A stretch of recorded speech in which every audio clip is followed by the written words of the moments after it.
Cigarette কোন মুসলমান খেতে পারে? সিগারেট হয় টোবাকো প্ল্যান্টস থেকে, তামাক পাতা।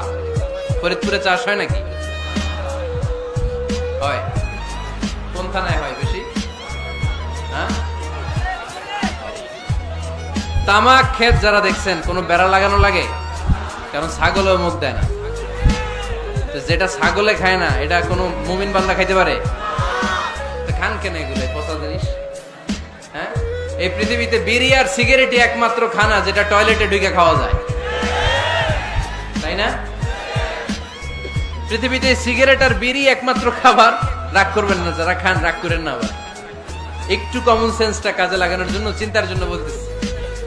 এটাই পৃথিবীর একমাত্র খাবার যেই খাবারের গায়ে এই খাবারের বদনাম লেখা থাকে। Smoking causes cancer. ধূমপান কর্কট রোগের কারণ। ধূমপান